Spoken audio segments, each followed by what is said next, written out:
버림받음은 상처받고 거절당하거나 내쳐지는 것에 관한 깊은 두려움을 동반합니다.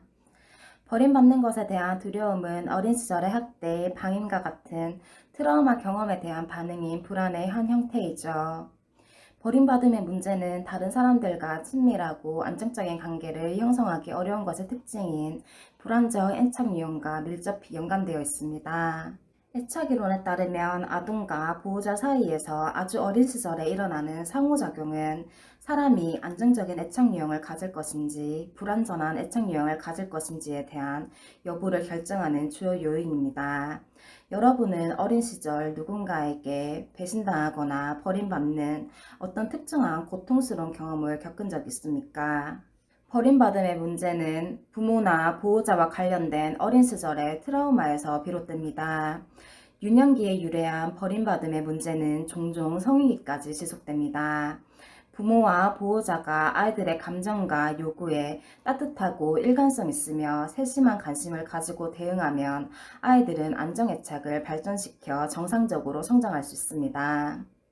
안정애착 유형이란 한 사람이 타인을 믿고 다른 사람에게 마음을 여는 법을 배우고 타인과 건강하고 친밀한 관계를 형성할 수 있다는 것을 뜻합니다.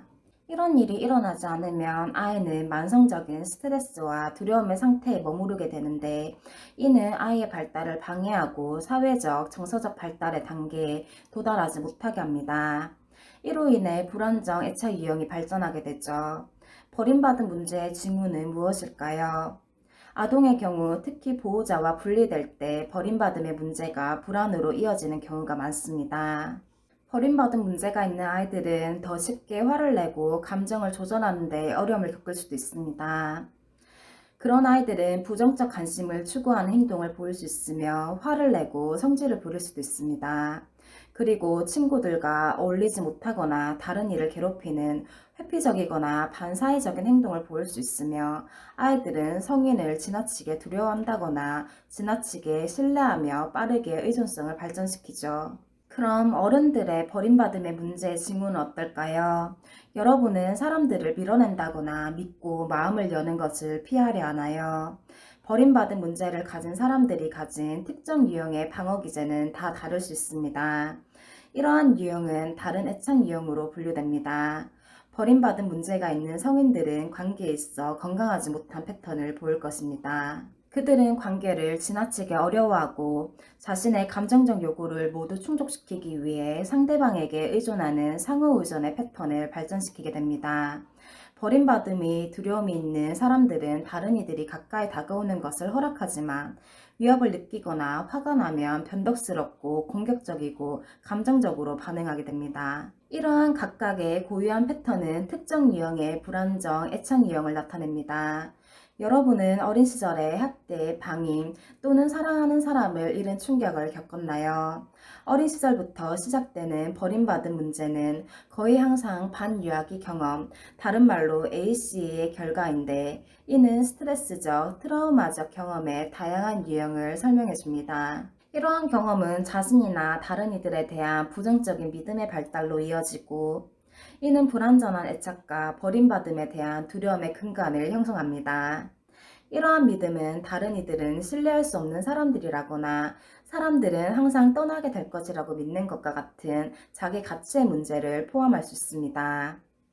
이러한 핵심적인 믿음은 애착이론에서 내부 작업 모델이라고 일컬어지며 성인기에도 불완전 애착 패턴을 촉진시킨다고 여겨지죠. 버림받음의 문제와 불안정 애착 유형을 야기하는 어린 시절의 경험 중에는 보호자가 아이의 감정과 요구에 소홀하거나 반응하지 않는 것을 경험하는 것이 있습니다. 그리고 보호자가 신체적 또는 정서적으로 학대하거나 위협적인 것이 있습니다. 보호자의 때로는 따뜻하고 세심하며 때로는 냉정하고 무반응을 보이며 학대하는 일관성이 없는 경우가 있습니다. 또한 어릴 때나 10대 시절 성적 학대의 희생자가 되는 것입니다. 그리고 보호자와 떨어져 있거나 보호자가 없는 경우입니다. 부모의 죽음, 시설에 수감되어 있는 부모 또는 적극적으로 아이를 돌보지 않는 부모와 같이 말이죠.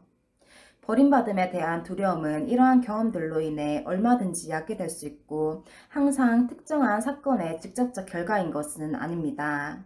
하지만 아이들의 신체적, 정서적 욕구를 지속적으로 충족시키지 못하는 패턴이죠. 때로 이것은 양육의 부족 대신에 특정한 환경적 요인이나 상황에 의해 야기되기도 합니다. 사회나 가정 내에서의 폭력에 노출되는 것과 같은 이러한 환경적 및 사회적 위험 요소들은 낮은 사회적 및 경제적 지위로부터 야기됩니다. 입양 가정에서 자라거나 위탁 양육을 받은 아이들도 버림받음의 두려움과 불안정 애착에 허덕이는 경우가 많습니다. 사랑이 많은 안정적인 가정의 아이들조차도 부모가 많이 일하고 자주 이동하거나 한 부모가 만성적인 건강 문제, 정신건강 문제로 힘들어한다면 버림받은 문제가 생길 수 있죠.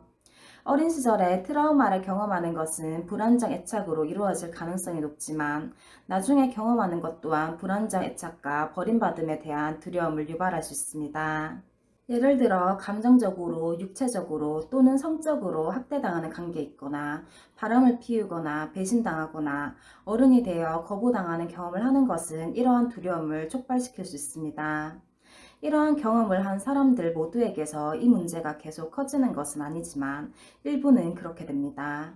버림받은 문제에 대한 도움을 구하는 시기와 방법입니다. 과거의 경험으로 인해 마음을 열지 못하고 다른 이를 믿지 못하는 어려움은 일반적으로 버림받은 문제를 갖고 있는 이들이 직면하는 어려움입니다. 전문적인 도움이 필요하다는 것을 나타낼 수 있는 징후로는 학대를 가하고 통제하려 하며 애정에 굶주리고 정서적으로 불안정하거나 정서적 관계를 맺을 수 없는 파트너를 선택하는 패턴이 있습니다. 불건전한 의사소통 패턴, 애정에 굶주려 있다는 다른 이들의 일관된 피드백, 인간관계에서 자신을 잃는 패턴들은 모두 버림받음에 대한 두려움으로 인한 경험입니다. 중요한 과거의 트라우마나 치유되지 않은 감정적 상처가 계속해서 여러분을 괴롭히거나 원치 않는 방식으로 여러분의 관계와 행동에 영향을 미칠 때 전문적인 상담을 통해 도움을 받을 수 있습니다. 여러분이 버림받은 문제로 힘들어한다면 치료는 여러분이 앞으로 나아갈 수 있도록 도울 것입니다. 우리는 여러분께 버림받은 문제의 징후와 원인에 대한 통찰을 드릴 수 있길 바랍니다. 시청해주셔서 감사합니다.